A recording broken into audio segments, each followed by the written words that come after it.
सुबह के 5 बजे थे। दिसंबर की ठंडी सुबह थी। पूरा रेलवे स्टेशन कोहरे में डूबा हुआ था। लोग अपने अपने रूटीन में व्यस्त थे।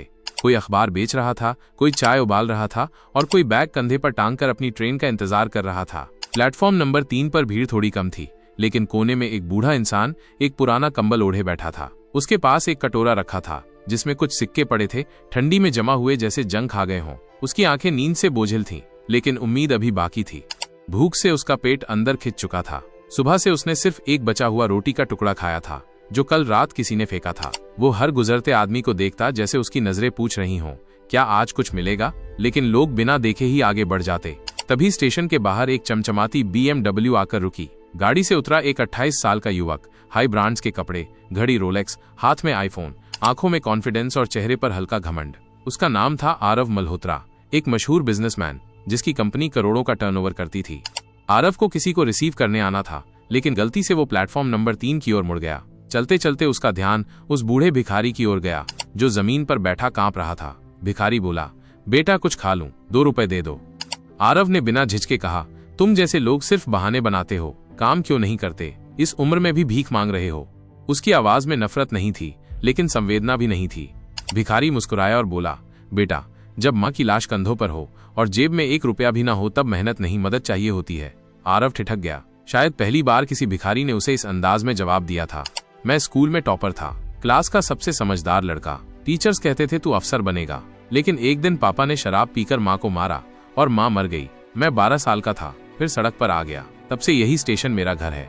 आरव की आंखें थोड़ा भर आईं। उसने पूछा, तुम अब भी काम करना चाहते हो?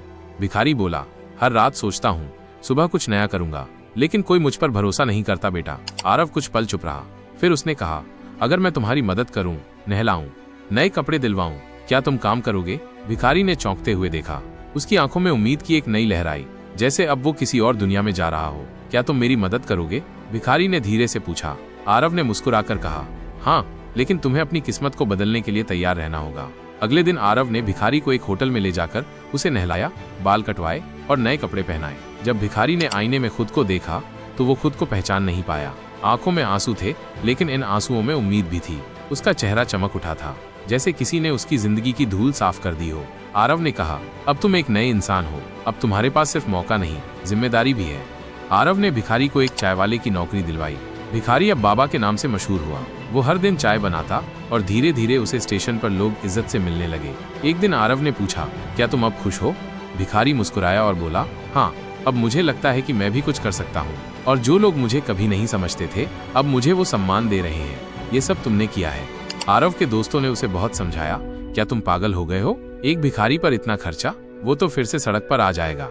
आरव हंसी में बोला, तुम नहीं समझ सकते। जब किसी की जिंदगी की दिशा बदलनी होती है तो वो एक मौका और एक उम्मीद चाहिए होती है। वो बुरा नहीं है, बस उसे एक सही रास्ता दिखाना था।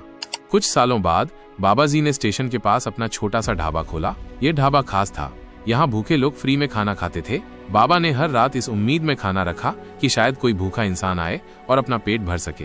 बाबा अब एक मिसाल बन चुका था और लोग उसे सिर्फ एक चाय वाले के रूप में नहीं, बल्कि एक इंसानियत के प्रतीक के रूप में देखते थे। प्लेटफॉर्म नंबर 3 पर अब कोई भी भूखा नहीं सोता था। अब वहाँ एक बूढ़ा इंसान बैठा था जो कभी खुद भीख मांगता था, लेकिन अब वो दूसरे लोगों को खाना खिलाता था। उसने अपनी जिंदगी को न केवल बदल दिया था, बल्कि दूसरों की जिंदगी में भी रोशनी फैलाई थी। आरव के दिल में हमेशा के लिए एक ख्याल बन गया था, कभी कभी हम जिस इंसान को गिरा हुआ समझते हैं, वही इंसान हमें जिंदगी का सबसे बड़ा सबक दे सकता है। कुछ महीनों बाद जब आरव अपनी कंपनी में व्यस्त था, उसने एक दिन बाबा के ढाबे पर जाने का फैसला किया। वो एक टेबल पर बैठा, चाय का कप लिया और बाबा जी से कहा, आपने मुझे सिखाया कि असली ताकत दिल से आती है, पैसों से नहीं। बाबा मुस्कुराया और बोला, बेटा तुमसे कहीं ज्यादा मजबूत तो वे लोग होते हैं जो खुद को खुद से बाहर देखकर दूसरों के लिए काम करते हैं। कभी कभी एक आदमी की किस्मत बदलने के लिए सिर्फ एक इंसान की मदद की जरूरत होती है, लेकिन उस इंसान को एक भरोसे की जरूरत होती है जिस पर वो अपना विश्वास रख सके।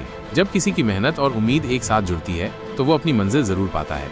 तब आरव ने महसूस किया कि असली सफलता वही है जब आप किसी और को अपने विश्वास से एक नया रास्ता दिखा सकते हैं। आरडी टेल्स प्रेजेंस प्लेटफॉर्म नंबर 3 का आखिरी सिक्का, एक जिंदगी बदल देने वाली कहानी। सब्सक्राइब फॉर मोर रियल और इमोशनल स्टोरीज।